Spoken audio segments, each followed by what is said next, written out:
It is Testimony Tuesday on The Simple Truth, where we bring you real, live, first-hand testimonial accounts of the life-giving reality of Jesus and His Catholic Church. We consecrate everything to the Sacred Heart of Jesus through the Immaculate Heart of Mary and the pure, strong heart of Saint Joseph. Our guest today is Ramona Treviño. She is a Catholic wife, mother, and grandmother, former manager of a Planned Parenthood abortion referral center, now a great pro-life advocate. She wrote the book Redeemed by Grace, a Catholic woman's journey to Planned Parenthood and Back.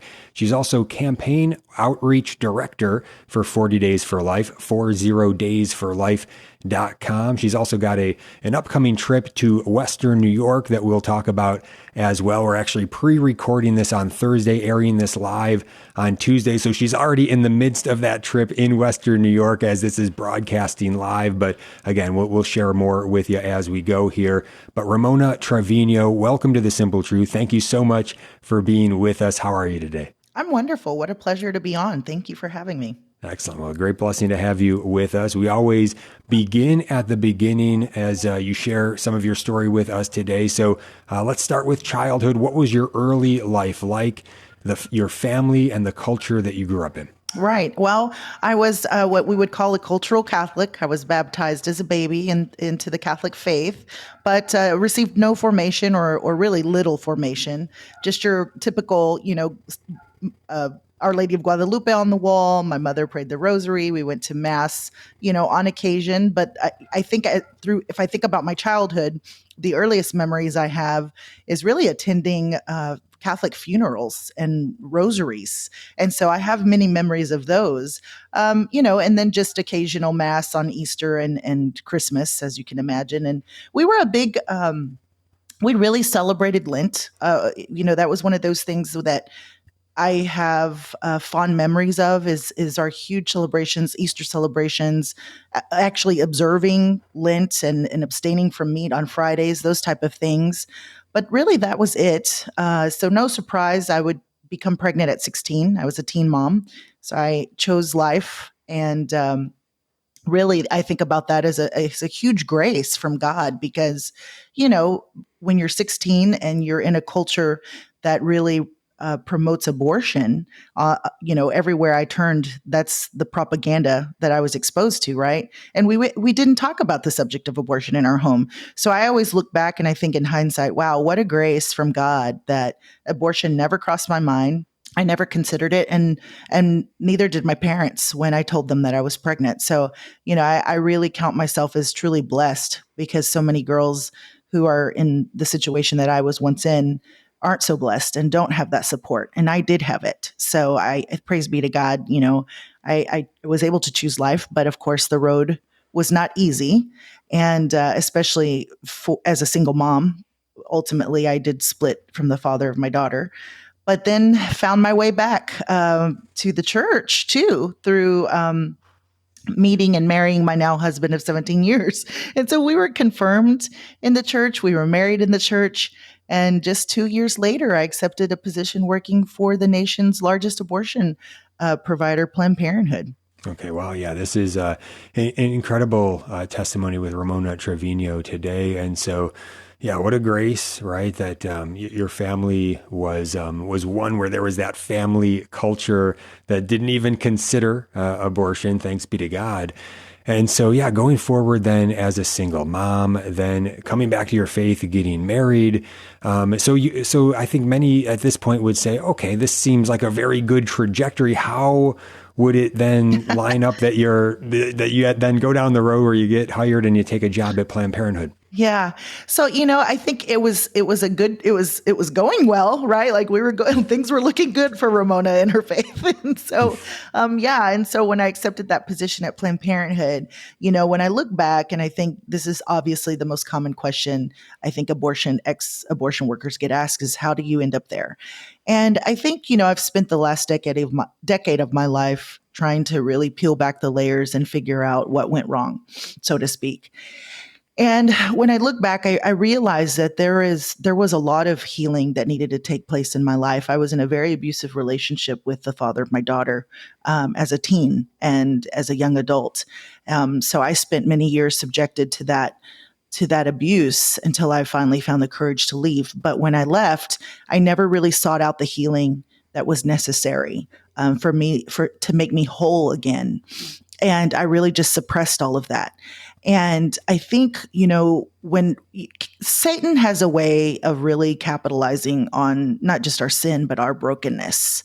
And I really didn't take this position with Planned Parenthood with the intention of harming women. I took the intent, my intent was to help women. And I think it makes sense that it was a referral facility and not an actual abortion facility, because I, like so many Americans, was really indifferent to the issue of abortion. And I believed that because abortion didn't take place under, the roof of that clinic that I directed, that somehow I was immune to abortion, and that I was working on in the side of the business that actually helps to prevent abortion. And I really bought into that lie, that abortion is safe, legal, and rare. And I bought into the lie that contraception helps prevent abortion. And I thought that I was helping women, not only underinsured women and, lower income women, but I also thought that somehow on some level I was helping women, helping them so that they would not end up in a similar situation that I had found myself in as a teenager, and helping, spare them from life of pain. And I didn't realize that at the time, but, I think it was on a subconscious level. That's what I believed I was doing. Yeah, incredible. Yeah, I mean, it's easy when you know everything that is going on with Planned Parenthood, when you see it clearly that we do have this ongoing daily mass murder of our littlest brothers and sisters, and they're pushing it to the full. And that's where the vast majority in the United States, that's where it's happening. And they're distributing these chemical abortion pills, as well as chemical abortifacients, also known as so-called birth control pills. And so when you really get down to it, you can see everything that's going on there, the participation really in just such great evil. However, for a lot of people just living their daily lives in the United States that don't maybe know all those details, there's a certain brand association that they might have towards Planned Parenthood because they've spent so much money on marketing and advertising to build this brand that it's women's health, helping women, all of this. Is that really the association you had then at the time when you just thought of Planned Parenthood and perhaps working at Planned Parenthood? Did the brand of Planned Parenthood, your sense of it, it was just a good, helpful thing for women? Absolutely. For me, Planned Parenthood was synonymous with, well woman exams and birth control. I live in a rural town, the same town that I grew up, that I was raised in, and we're very small, less than 1,000 people, and, an hour outside of the largest city, which is Dallas, Texas. And so I never knew where women went to get abortions. And I really believed that it was rare. I had no idea how many abortions had happened in our country since the legalization of Roe. And so going into Planned Parenthood, I truly was familiar with that name, Planned Parenthood, because of the job that they had done for so many decades of branding themselves as a healthcare provider. Wow. And then we hear that over and over again from the politicians that are propping them up. They have this terrible relationship where Planned Parenthood kicks them millions of dollars. They kick back to Planned Parenthood millions of dollars every year.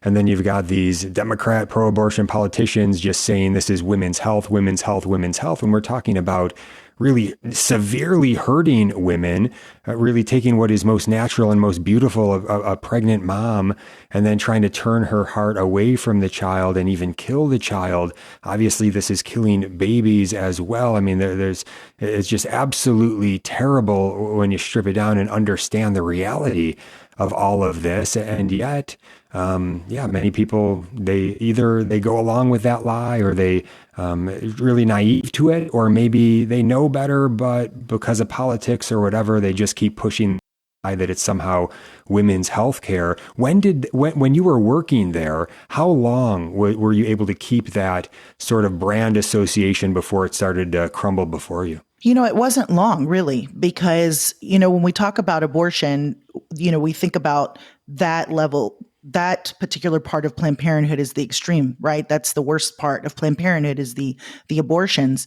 And so my eyes were starting to open when I realized that we're not even scratching the surface of this, because when we think about the fact that we are not really helping women. I thought I was helping women, and it became very clear that these were children. The majority of the quote unquote women that came to see us were children. So we're talking, young girls ages 15 to 17. The majority of those clients that we saw were from the ages of 16 and 17. And as a mother, at the time that I was working for Planned Parenthood, my oldest was a teenager. My stepdaughter was a tween, and then we had a little toddler son at home. And I saw, that these young girls were the same ages as my own. And these young girls were coming in wanting birth control, and we were sending them right back out to live this life of promiscuity. Mm-hmm. Yeah, Ramona Treviño is with us, and her book, Redeemed by Grace, A Catholic Woman's Journey to Planned Parenthood and Back. She's also campaign outreach director, 40 Days for Life, 40daysforlife.com in Western New York right now as this broadcast live. We'll tell you about it as we go further into the show. But as we head into the break, maybe think about your own story and think about those moments where perhaps you were naive to something that was put before you that was really a temptation, an evil in disguise, and where we can trace our steps back to, and maybe if we haven't repented, to repent and to just get back with Jesus to the full in our hearts for that healing and strengthening He wants to give us. We'll be right back. Stay tuned. The Station of the Cross Catholic Media Network presents Saints and Seasons. On March 12th, we celebrate the feast of St. Gregory the Great, Pope, Confessor, and Doctor of the Church. Gregory was born in Rome around the year 540 to St. Sylvia, a patroness of expectant mothers, and Gordianus, a wealthy Roman senator who later renounced his possessions and became an important deacon. Two of Gregory's aunts are also venerated as saints. Gregory rose to briefly serve as prefect of Rome before becoming a monk and later the abbot of a Benedictine monastery that was once one of his family's villas. Gregory reliably served previous pontiffs before reluctantly ascending to the throne himself in the year of our Lord 590. Among his successes as pope were many contributions to the Roman liturgy, including the compilation and codification of Western chant, henceforth called Gregorian, and the sending of St. Augustine of Canterbury and his fellow monks to convert England, for which Gregory is known as the Apostle of England. After 13 and a half glorious years on the chair of St. Peter, Gregory died on March 12th in the year of our Lord 604. His feast is celebrated on September 3rd in the modern calendar. One of the first four doctors of the Latin Church, Gregory is a patron of musicians and teachers. Also honored on this day are St. Theophanes, St. Serafina or Fina, St. Mura, St. Paul Aurelian, St. Luigi Orione, and many other martyrs, confessors, and holy virgins. For more about the saints and seasons of the Catholic Church, visit thestationofthecross.com/saints and seasons. Join 1 million volunteers worldwide and help end abortion where you live by participating in the February 14th to March 24th 40 Days for Life Vigil. Let God use you to save a life, change the heart of an abortion worker, and close your local abortion facility. Visit 40daysforlife.com and sign up to pray. Now is the time to be part of the beginning of the end of abortion. Welcome back to The Simple Truth. Jim Havens here with Ramona Treviño, sharing some of her story with us today on this Testimony Tuesday.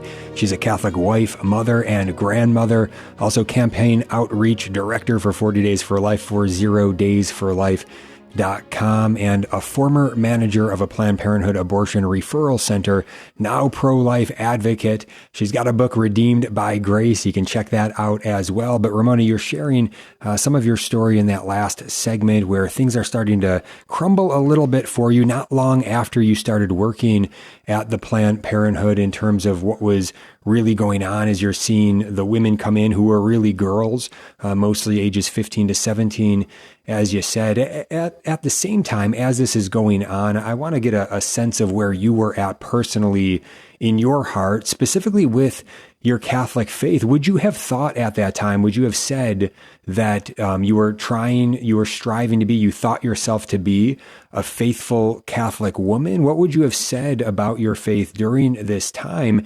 And would you have understood that abortion, which you said you were indifferent to at the time, abortion or even so-called birth control and contraceptives, did you understand that that would have been against the Catholic Church's teaching, but your understanding of maybe how to be Catholic is that you could sort of pick and choose? What was your sense of being Catholic in the midst of all of that? Yeah, it was pretty interesting because when I started for Planned Parenthood, I was still attending Mass on Sundays.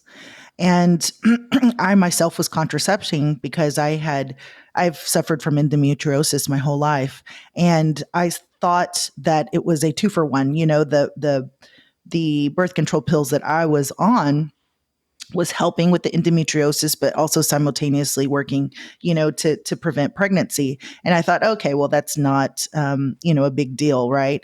But yeah, I would definitely say that I was a bit of a cafeteria Catholic, that I was picking and choosing. And I really had this self-righteous attitude that, I was holy and I was a good person.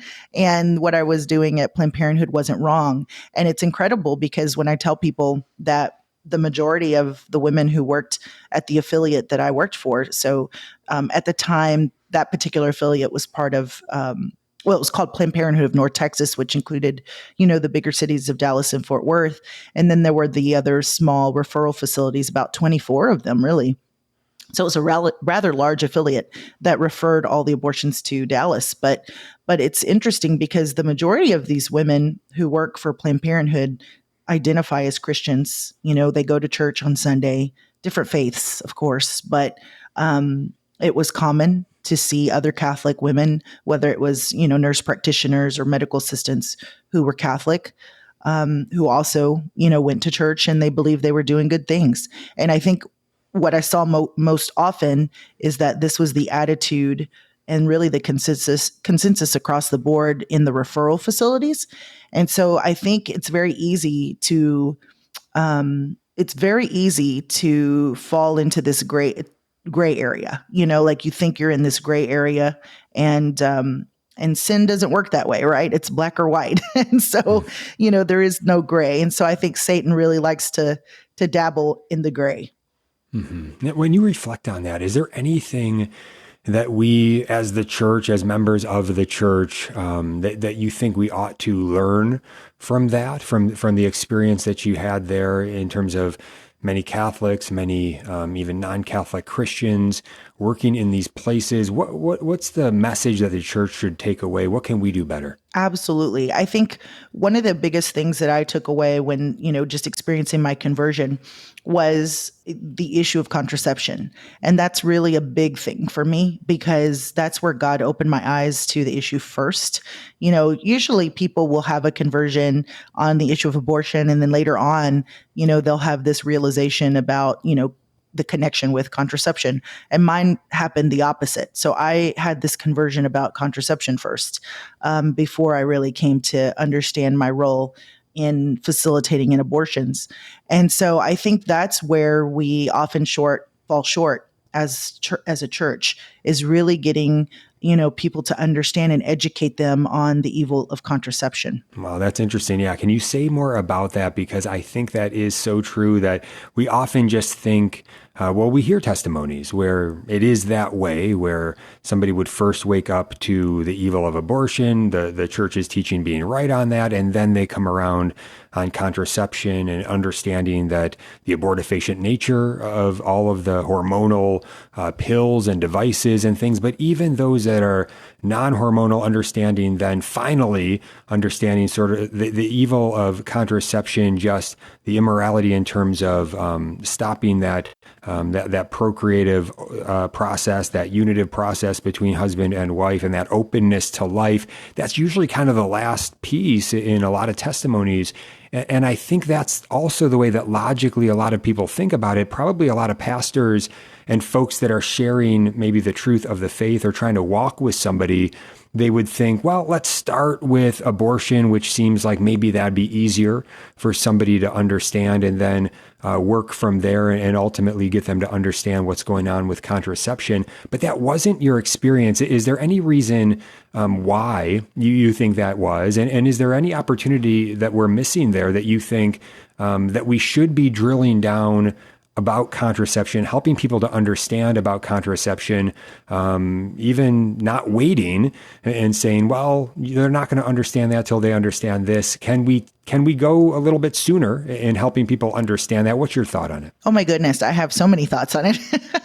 So I first learned of the term abortifacient through Catholic radio. So that's really that was the catalyst for my conversion. God reached me through Catholic radio. I quote unquote, stumbled upon Catholic radio one night after work. And that, of course, the topic at the time, they were speaking about contraception. And that's the first time that I had heard the term abortifacient. And I think the reason that we are missing this opportunity is, number one, because so many Catholics are contracepting. Obviously, I think it's like somewhere into the upper 80%, 90%, right, of Catholics who contracept.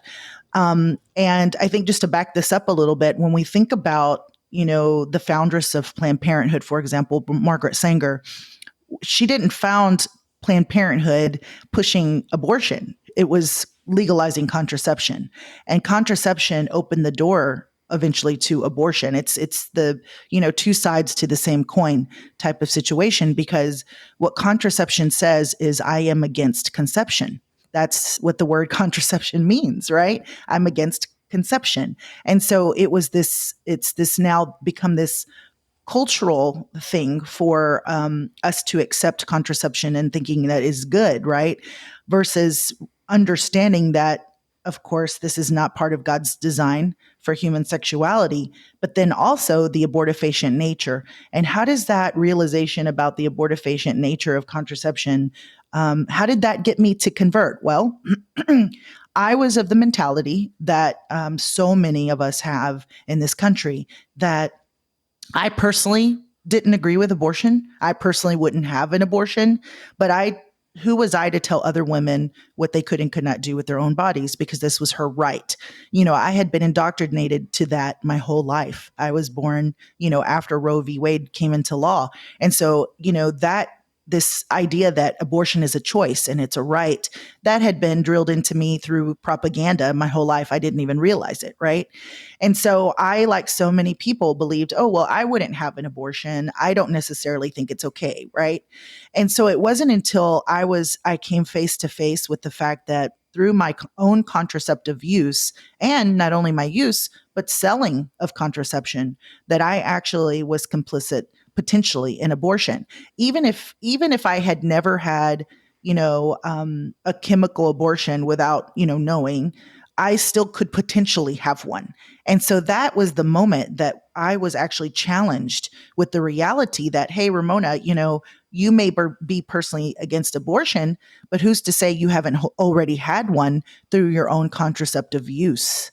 And it's pretty incredible to me that's how God reached me and challenged me. And I had enough, I guess, intelligence, to really think about that. But I really don't know that was necessarily my own intelligence. I think it was really, truly God's grace that he poured out upon me in that moment to cause me to pause and say, okay, hold on a second. These pills could potentially be abortifacient. And what does that mean for me as someone who doesn't personally believe in abortion? Because I knew that life began at conception. It's not some secret, that we're just making up. I was a teen mom. I knew from the moment that my pregnancy test said positive that I was pregnant with a person, with a baby, my child. I didn't think it was like some clump of cells.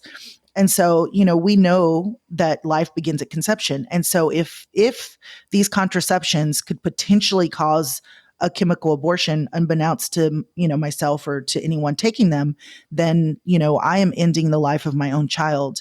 And that reality was very sobering, especially when I looked in the FDA insert packet of my birth control pills and saw it very clearly written in black and white.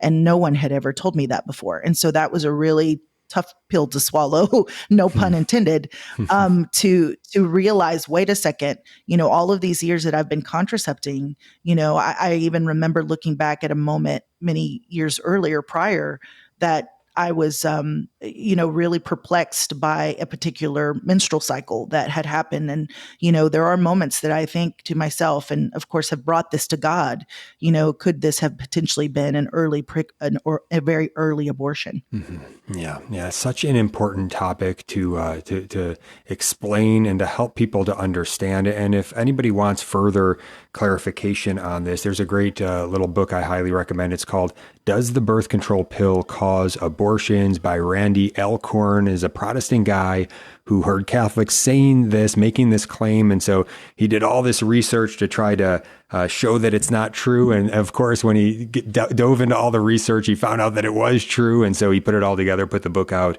Again, does the birth control pill cause abortions? The answer is yes, early abortions. And you may not even realize it because of the way that it works.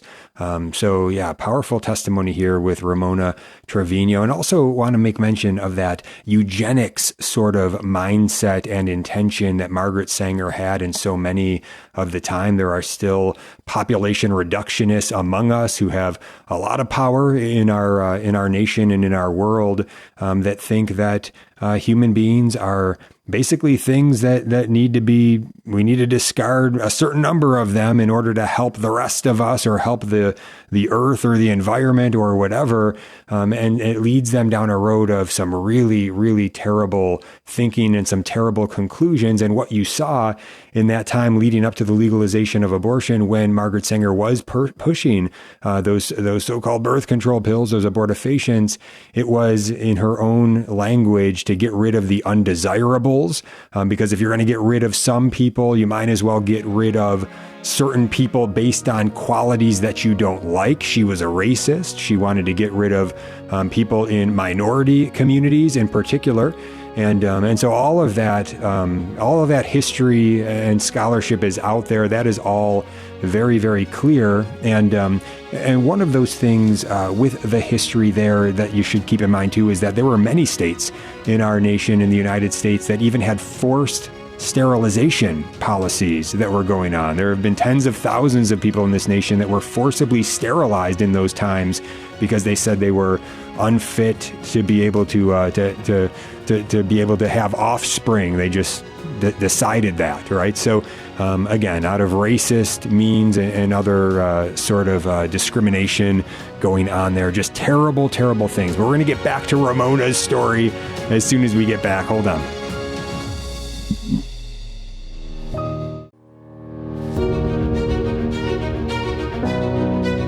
Welcome back to The Simple Truth. Jim Havens here. Testimony Tuesday. Ramona Treviño is with us. She's the author of Redeemed by Grace, a Catholic woman's journey to Planned Parenthood and Back.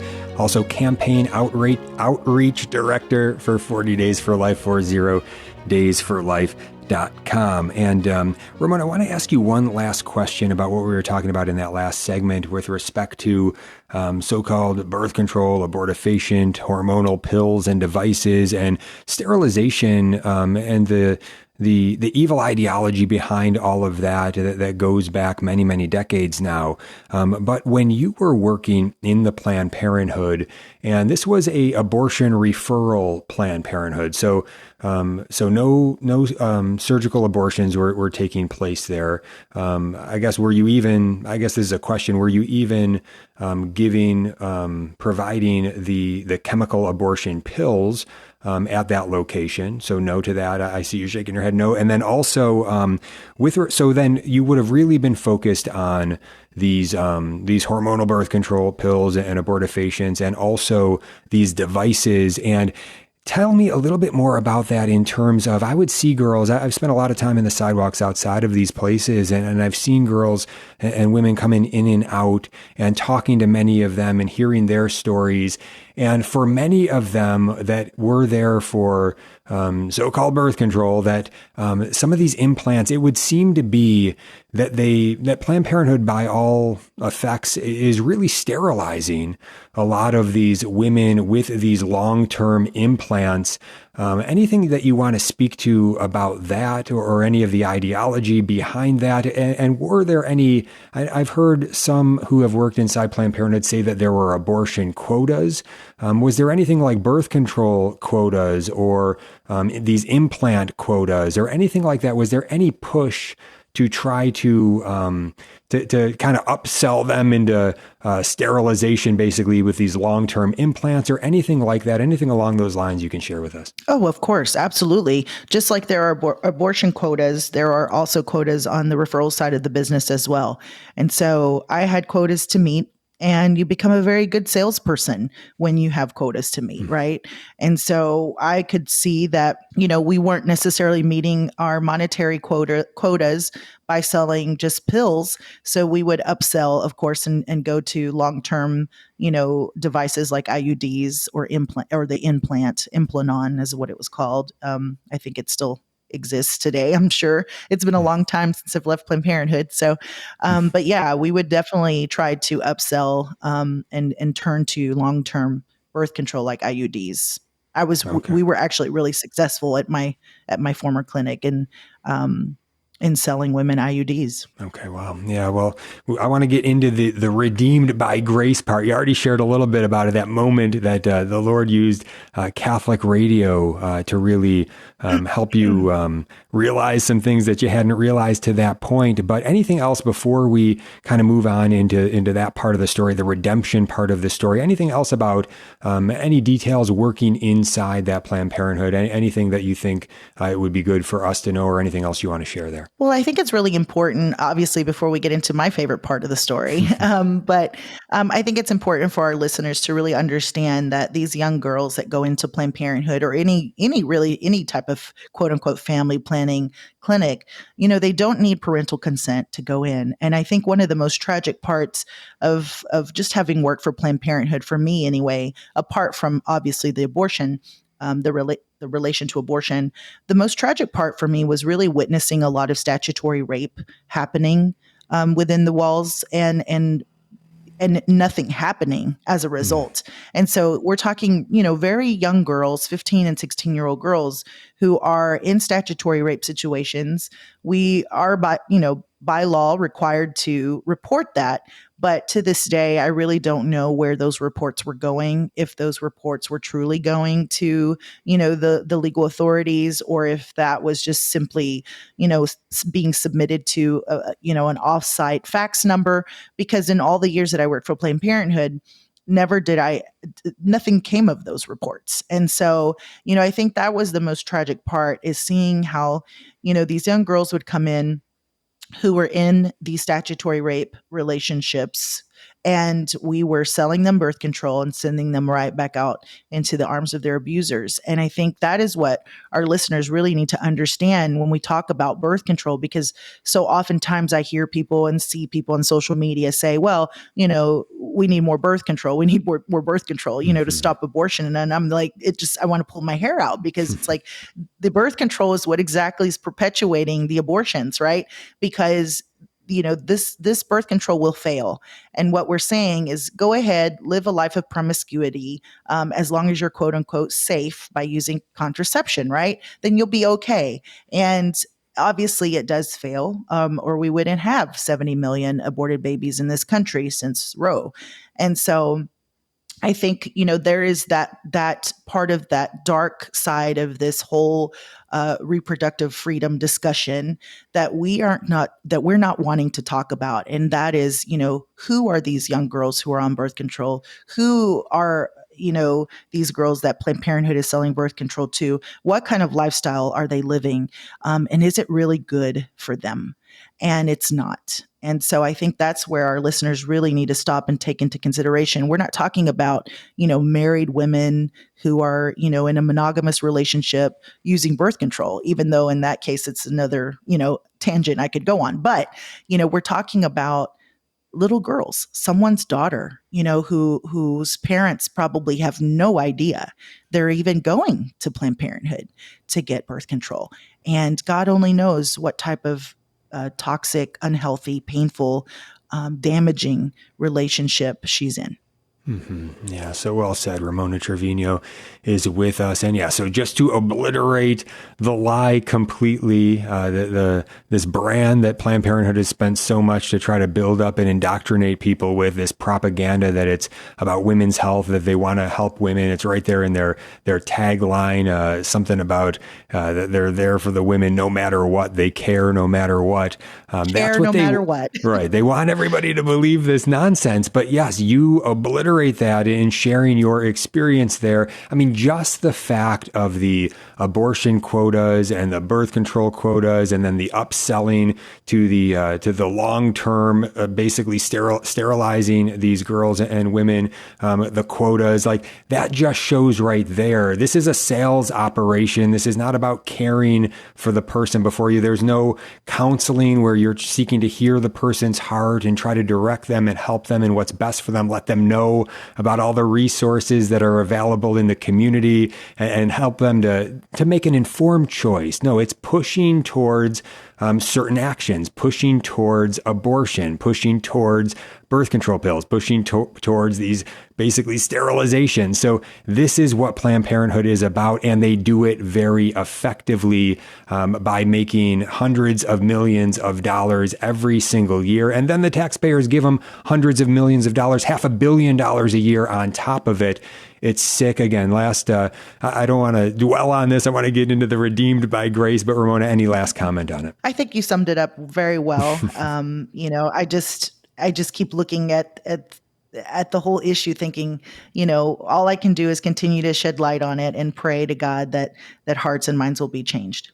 Yeah, you are awesome, Ramona. And that sense that, yes, that instrument of Catholic radio. So you heard basically a proclamation of truth that struck you. And that's a moment of God's grace. And by God's grace, you said yes to take the next step in that moment. What happened next? So I guess, the next step would be, oh my gosh, what now? You know what I mean? Like, God, you've revealed this to me. What do I do with it?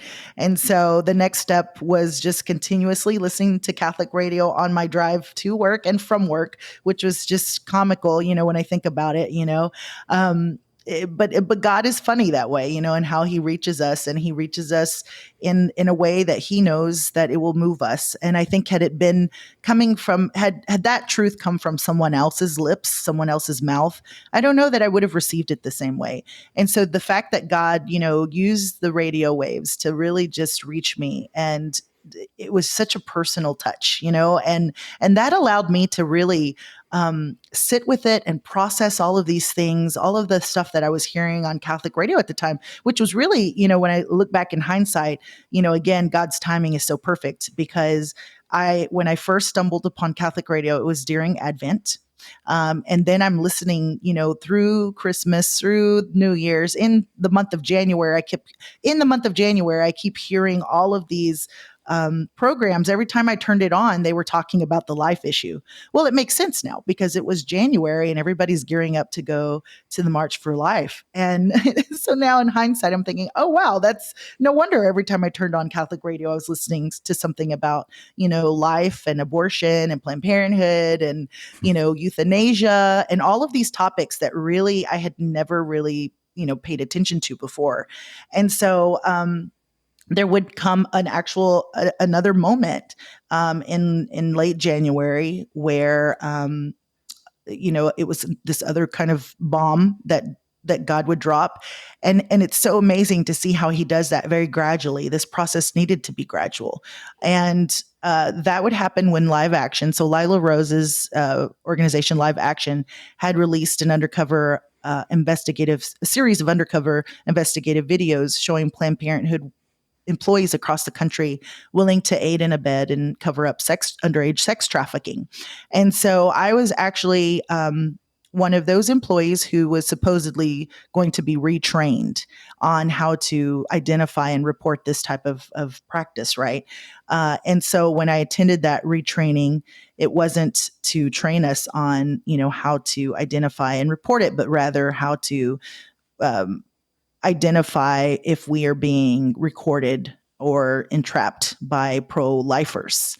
And that was kind of that defining moment for me when I realized, wow, this organization doesn't care about women, But again, I had still not come to that moment of realization about my own involvement in abortion. And so I'm just thinking, wow, everything I've been hearing negative about Planned Parenthood is true. And this is a horrible organization, right? And I didn't know that I really wanted to stay there anymore. But it was actually through Catholic radio that I heard the advertisement about a 40 Days for Life campaign that would be held outside of my former facility.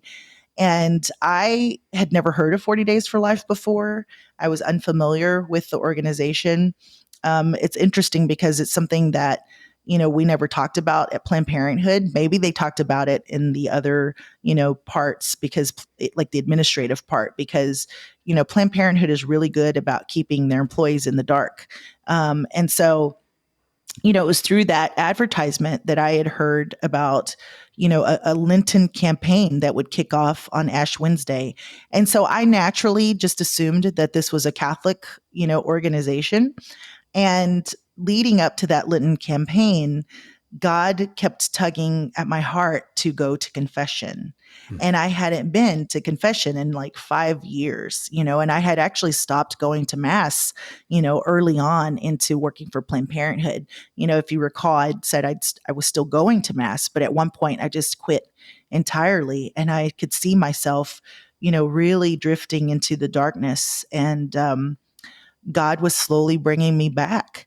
And it was through that advertisement that I really believe that my heart began to soften to this idea that there was going to be a peaceful and prayerful vigil outside of my former workplace. And God just started to, do what God does. And I always say, it is truly divine because I have no human explanation for, how things transpired other than God using the sacrament of reconciliation and bringing me back, slowly to my faith and to a full conversion. Amazing. Ramona Treviño is with us. We're going to get more into her good work when we get back, a little bit more on her faith as well. We'll ask her about how, what she would want to share with us about today and just her love of our Lord and Our Lady, anything about her Catholic faith she wants to share with us, but also her good work with 40 Days for Life as campaign outreach director. Again, 40 Days for Life, 40daysforlife.com. She's in the midst of that good work right now, not only here on these airwaves, now she's on the Catholic radio airwaves, thanks be to God, but also as this is broadcasting right now, she is there in Western New York. If you're in Western New York, you could go see her tonight. We're going to give you all the details coming up in just a little bit. Stay tuned.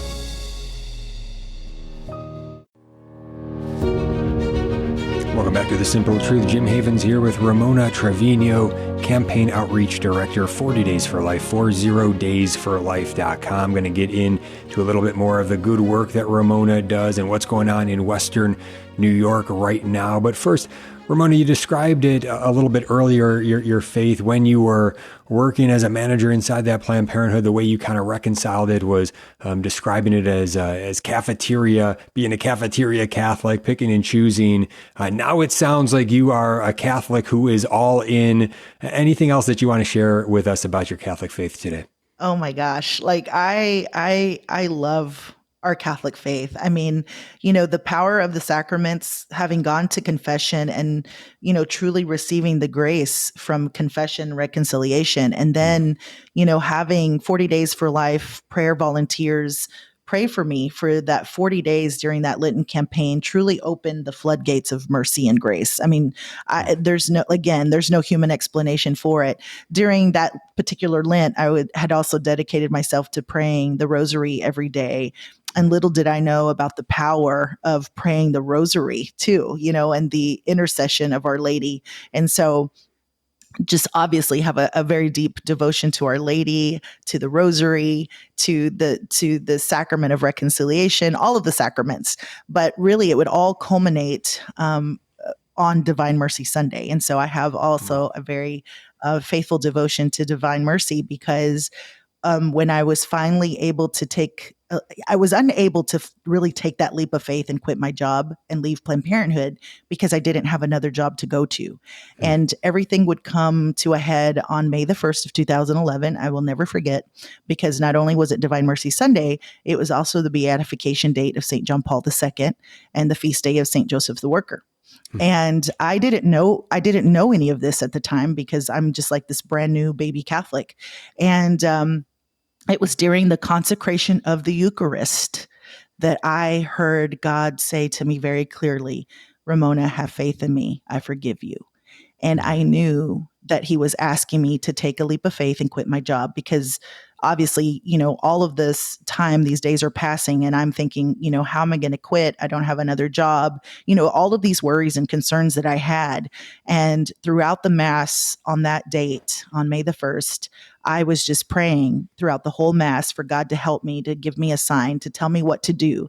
And that was it. And that was during the moment of the consecration of the Eucharist. And so now I have this wonderful devotion to the Eucharist. And, I truly believe, and not just believe, but I know without a doubt that that is truly God, and that is Christ, body, blood, soul, and divinity in the Eucharist, because of just feeling, that he spoke to me in that moment. And so, I just experienced what is truly divine mercy, and was able to finally go back to work on that following Tuesday after Divine Mercy Sunday and quit my job on that Friday, May the 6th of 2011. Just walked out, submitted a letter of resignation and left, and just trusted. And so my mantra all of these years has been, Jesus, I trust in you.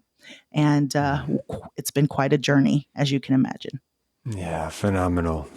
Yes. And, yeah, glory to God. And also, there's only so much time here in an hour show for Ramona to share some of her story. You can get the full treatment in her book, Redeemed by Grace, A Catholic Woman's Journey to Planned Parenthood and Back. Again, Redeemed by Grace. So go ahead and get that book and hear the full story there. But also, she is in Western New York right now. As we're talking, we're pre-recording this on Thursday, the week prior, but this is airing on Tuesday. I think that's March 12th. And so, Ramona, you are, even though you're not there right now as we're talking, you are there as this is broadcasting live in Western New York. People can go see you tonight. Any details, anything you want to share about your good work and about the work you're doing in Western New York? Yeah, so I will be in Rochester at noon on today as it airs. And then I will be in North Tonawanda at 7 p.m. at St. Matthew Lutheran Church.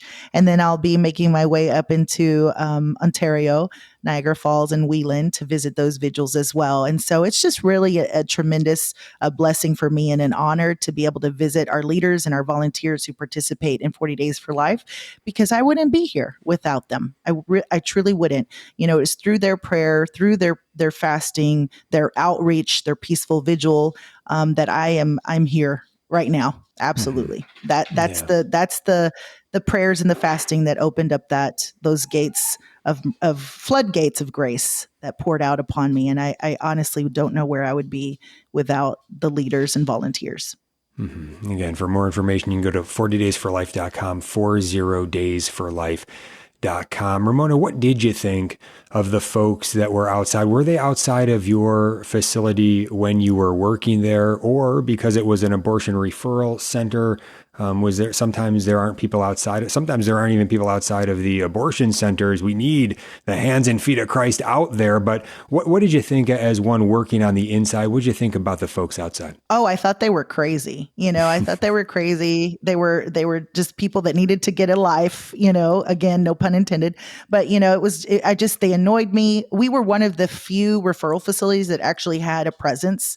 And we had protesters who I didn't like them. They didn't like me. We had actually talked before, but the prayer volunteers, those who participate in 40 Days for Life, I came to see them in a different light. And I think it is because of their prayerful and peaceful nature. It's not a protest, for any of those who are curious or considering to get involved. You're not protesting. You're praying. You're praying for an end to abortion, and you're praying for hearts and minds to be changed. And there's something to be said for that. Yeah. I think sometimes people can have a negative association with that word protest. I mean, in a sense, there is we are against it, right? But we are also standing there most impactfully in the love of Christ, the hands and feet of Christ.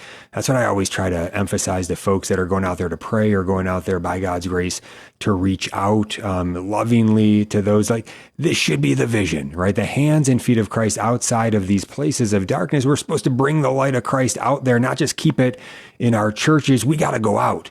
And when we know that these places exist in our backyards, on our watch, of course, we need to be there again. There should always be at least 2 people out there. I would say every single hour they're open year round. 40 Days for Life is certainly contributing to making that a reality in many locations all around the United States, all around the world. Again, 40daysforlife.com. Ramona, any last comments for us? We got a couple minutes to go. And any final message you want to get across today? Yeah, I just want to remind the listener that we have, as a result of 40 Days for Life campaigns, have seen over 24,000 babies' lives who have been spared from abortion that we know of, and 256 workers who have quit. I'm one of those 256. 148 clinics that have shut down, and that is, evident to the power of prayer. And I think that's really what I want people to remember, is that we do nothing apart from God. Every success, every victory is His. All glory to Him. And so just continue to know that that your witness and your actions, they really bring beautiful fruits. Amen. Yeah. And even if you never see those visible fruits yourself, if you're going out there and you're praying, or you're going out there, you're reaching out, and you never, maybe you never see somebody come to you and say, you know what, I decided not to have the abortion because you are out here, or you never see the facility shut down. You never see those visible fruits. Understand that God is still working through you. There are people that are turning away because of your presence there, whether they ever tell you or whether you ever hear about it or not. You are there and making a huge impact by the grace of God, just stepping out in faith and love in Christ. You are working. God is working through you. And so just praise Him, even when we don't see those visible fruits. And all glory to God. But Ramona, thank you so much for coming on, sharing some of your story with us, for all the good work you do. We really appreciate you coming on, and thank you once again. Thank you. All right. For everybody else, again, you can go see Ramona if you're in the Western New York area tonight. 40daysforlife.com, 40daysforlife.com. Find a location near you, plug in. And also, men, we got to get off the sidelines. You can get involved in many ways. Another way you can do it is themensmarch.com. We just finished an event. We've got a couple more on the horizon, perhaps in this year. So pray, support it, and get involved in it. Themensmarch.com. God bless you all.